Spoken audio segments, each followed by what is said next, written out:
kaugnay ng illegal firearms sa Calauag, Quezon. Patay ang mga suspect na itinutulong gun for highway ang nahuli kang kwento sa pagtutok ni Sandra Aguinaldo. Ay, babaril na.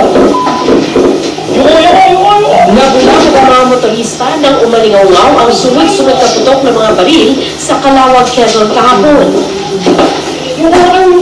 Isang AUV ang hinahabol at pinagbabaril ng mga pulis.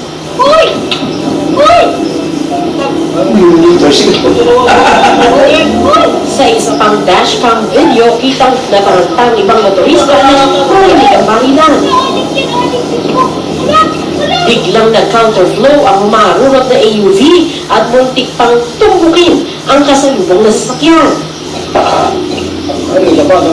Ayon sa Quezon Provincial Police Office, dalawang suspect na target sana ng buy-bust operation, kaugnay ng illegal firearms, ang sakay ng hinahabol nilang AUV. Pero nakatungog ang dalawang suspect at tumakas mula sa barangay Santa Maria hanggang umabot ang habulan sa barangay Subilang. Pagdating doon sa checkpoint, pinapara siya ng ating mga tropa. Nagpaputok sila ng baril, muntik na tamaan yung ating mga tropa doon. Kaya napilitan ang ating mga operatiba personnel ng Calauag MPS na mag-return fire. Doon na nasawi sa enkwentro ang dalawang suspect. Ang isa sa kanila, di na nakalabas ng sasakyan, habang sa gilid ng highway naman bumagsak ang isa pa.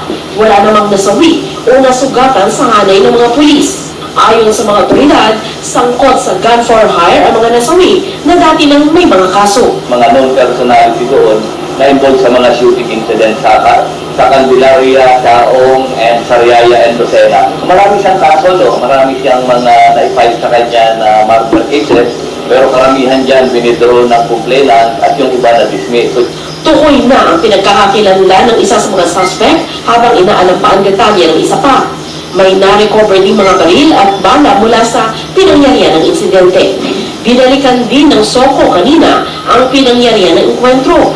Kabilang sa iniimbestigahan ng pulisya ang lawak ng operasyon ng dalawang nasawing suspect at kung may kasama pa ba ang mga ito. Sa ngayon, hindi pa sumasailalim sa autopsy ang bangkay dahil wala pang kaanak at